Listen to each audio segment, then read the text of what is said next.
Hello students, welcome to 7th standard English. You are watching an educational videos of English subject. Myself, Mrs. Boraste S.A.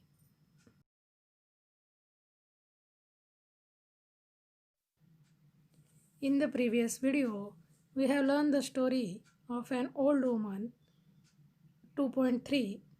The name of story Teeny Tiny.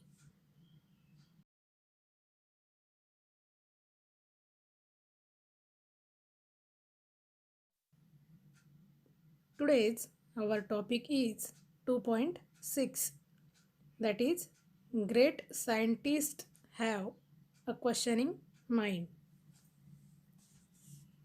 महान शास्त्रज्ञांचे मन असते चौकस.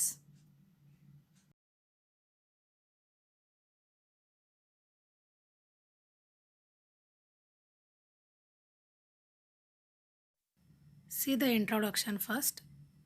Dr. APJ Abdul Kalam was the President of India from 2002 to 2007. Doctor A P जे अब्दुल कलाम हे आपल्या भारताचे राष्ट्रपती राहिलेले आहेत 2002 ते 2007 या कालावधीमध्ये. He was awarded Bharat Ratna for his contribution to the scientific research and modernization of defense technology in India. त्यांच्या या वैज्ञानिक संशोधनासाठी भारत सरकारने त्यांना भारतरत्न म्हणून सन्मानित केलेले आहे. His books and ideas have inspired many young Indians. त्यांच्या या कल्पनांमधून आणि पुस्तकांमधून भारतीयांना प्रेरणा मिळते. In this passage आणि या पॅसेजमध्ये he talks about another great Indian scientist C.V. Raman. आणि या पाठामध्ये त्यांनी आणखी एका सायंटिस्टविषयी माहिती आपल्याला सांगितलेली आहे, ती म्हणजे C.V. रमन यांच्याविषयी. Doctor C.V. Raman.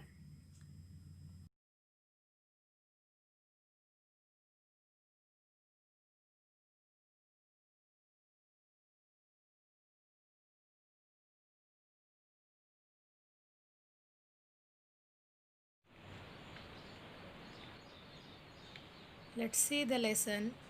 Great scientists have questioning mind. Great scientific minds are restless with questions. They keep asking, why does this happen? Can I make it better? Or more can this do? महान वैज्ञानिक मने त्यांच्या पुढील प्रश्नांमुळे तळमळत असतात. ते विचारत राहतात, असे का घडते? मी या सुधारणा करू शकतो काय? किंवा याच्या आधारे अधिक काय करता येईल? Let us study the life of a great scientist who lived in the same era as Einstein, but about 5,000 kilometers east of Germany in India. एक महान शास्त्रज्ञ जे आईन्स्टाईनच्या काळात पण जर्मनीच्या पूर्वेला 5,000 किलोमीटरवर भारतात राहत असत, त्यांच्या जीवनाचा आपण अभ्यास करूया.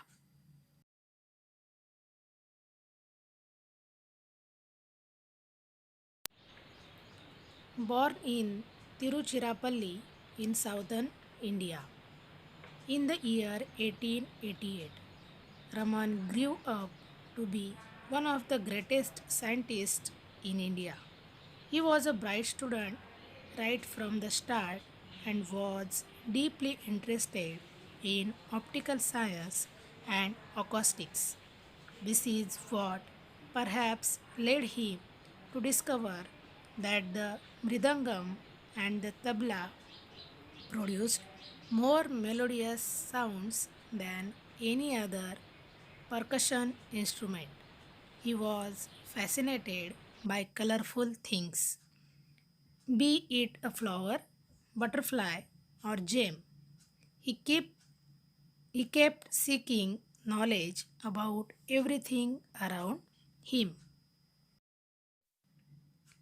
इसवी सन 1888मध्ये दक्षिण भारतात तिरुचिरापल्ली इथे जन्मलेले रामन हे भारतातील अतिशय महान शास्त्रज्ञांपैकी एक म्हणून उदयाला आले. अगदी सुरुवातीपासून ते एक अत्यंत हुशार विद्यार्थी होते. दृकशास्त्र आणि श्रवणशास्त्र यात त्यांना सखोल स्वारस्य होते. कदाचित यामुळेच त्यांनी असा शोध लावला की इतर कोणत्याही तालवाद्यापेक्षा मृदंग आणि तबला अधिक कर्णमधुर ध्वनी निर्माण करत असतात. रंगीबेरंगी वस्तूंचे त्यांना आकर्षण वाटत असे. मग ते एखादे फूल असो, फुलपाखरू असो की रत्न असो, आपल्या परिसरातल्या प्रत्येक वस्तूची माहिती मिळवण्याचा ते प्रयत्न करत असत. See the next passage. He became a scholar in sound and sound-related physics. One day, a ship sailed from the port of London towards Calcutta. On board was young C.V. Raman, who had delivered a lecture on the acoustics of the violin in London. He was now on the ship's deck, gazing at the blue waters of the ocean. ध्वनी आणि ध्वनिविषयक भौतिकशास्त्र यातील ते एक अभ्यासू विद्वान झाले. एके दिवशी लंडन बंदरातून कलकत्त्याच्या दिशेने एक जहाज समुद्रावरून प्रवास करीत निघाले. त्या जहाजात होते तरुण C.V. रमन. व्हायोलिन या वाद्याचे ध्वनिशास्त्र या विषयावर त्यांनी लंडनमध्ये व्याख्यान दिले होते. जहाजाच्या मजल्यावर ते आता उभे होते. ते समुद्राच्या अथांग निळ्या पाण्याकडे रोखून पाहत होते. As he glanced up at the sky, which was of the same shade as the ocean, a series of questions popped up in his head. Why are both the sea and the sky blue in color? What is the science behind this occurrence? समुद्रासारखीच रंगछटा असलेल्या आकाशाकडे त्यांनी निरखून पाहिले. तेव्हा त्यांच्या डोक्यात एक प्रश्नावली उभी राहिली. समुद्र आणि आकाश या उभयंताचा रंग निळा का? या घटनेच्या मागे कोणते विज्ञान आहे?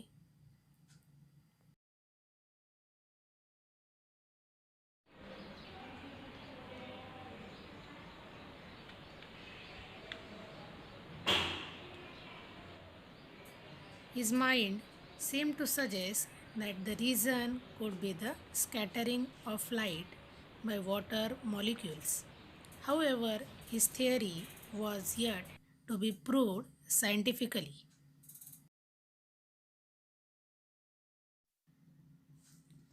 When the ship anchored at Calcutta, the young man immediately went on to conduct experiments to prove his theory. His research in optics, the science of light, resulted in the discovery of the Raman effect. He announced it to the scientific world in March 1928. The discovery won him the Nobel Prize for Physics in 1930. It was the first time this prize was awarded to an Asian. The day he discovered the Raman effect, 28 February, was later declared as National Science Day. बघा, जहाजाने कलकत्त्यापाशी नांगर टाकला आणि आपला सिद्धांत सिद्ध करण्यासाठी प्रयोग करण्याच्या दृष्टीने तो तरुण माणूस ताबडतोब निघून गेला. दृकशास्त्रातील त्यांच्या संशोधनाचा परिणाम म्हणून रमन परिणामाचा शोध लागला. मार्च 1928 त्यांनी वैज्ञानिक जगतात त्यांची घोषणा केली. या शोधाने त्यांना 1930 पदार्थ विज्ञानाचे नोबेल पारितोषिक मिळवून दिले. कोणत्याही आशियाई व्यक्तीला हे पारितोषिक प्रदान करण्याची ही पहिलीच वेळ होती. त्यांनी रमन परिणाम शोधून काढला तो 28 फेब्रुवारी रोजी आणि तो दिवस पुढे राष्ट्रीय विज्ञान दिन म्हणून घोषित केला गेला. Even before these, his contribution to the science of optics had been acknowledged and he was elected fellow to the Royal Society in 1924. याआधीच दृकशास्त्रातील त्यांच्या योगदानाला मान्यता मिळाली होती आणि 1924मध्ये त्यांनी त्याची रॉयल सोसायटीचे फेलो म्हणजे सभासद म्हणून निवड त्यांची झाली. You would have learned about the Raman effect in detail at school. But do you know the discovery subsequently helped in determining the internal structures of some 2000 chemical compounds? तुम्ही रमन परिणामाबाबत शाळेत तपशीलवार शिकला असालही, पण तुम्हाला हे माहीत आहे का की या शोधाने नंतरच्या काळात सुमारे 2000 रासायनिक संयुगांची आंतरिक संरचना निश्चित करण्यास सहाय्य केले आहे.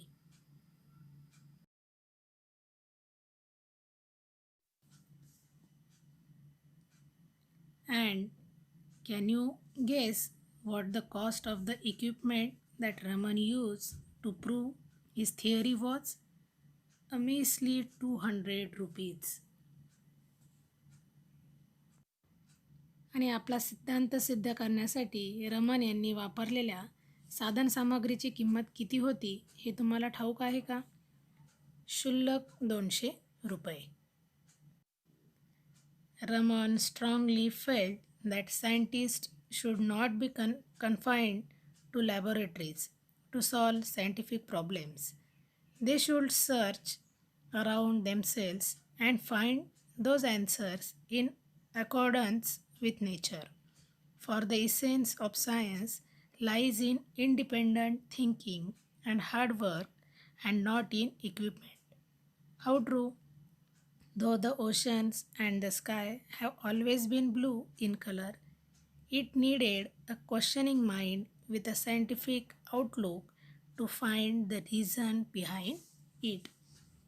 रमन यांचे हे ठाम मत होते की वैज्ञानिक समस्या सोडवण्यासाठी शास्त्रज्ञ प्रयोगशाळेमध्येच कोंडलेले असू नयेत. त्यांनी स्वतःच्या परिसरात शोध घ्यावा आणि निसर्गाला अनुसरून उत्तरे शोधावीत.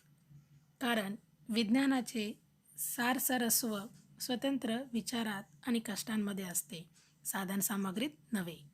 किती खरे आहे हे? समुद्र आणि आकाश हे रंगाने जरी कायम निळेच होते तरी त्यामागचे कारण शोधण्यासाठी वैज्ञानिक दृष्टिकोन असलेल्या जिज्ञासू मनाची गरज होती.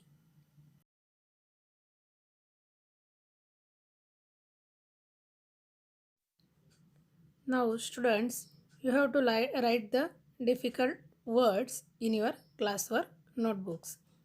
विद्यार्थी मित्रांनो, हे दिलेले शब्दार्थ आणि त्यांचे अर्थ तुम्हाला तुमच्या वहीमध्ये लिहून घ्यायचे आहेत.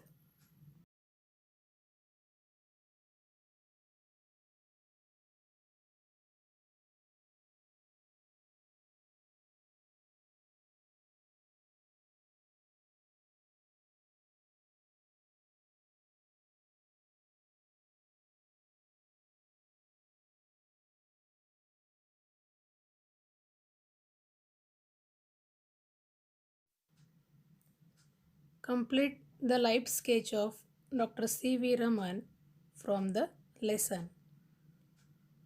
या रिकाम्या जागा लाईफ स्केच C.V. रमन यांच्या आहेत, ते तुम्हाला पूर्ण करायचे आहेत धडा वाचल्यानंतर.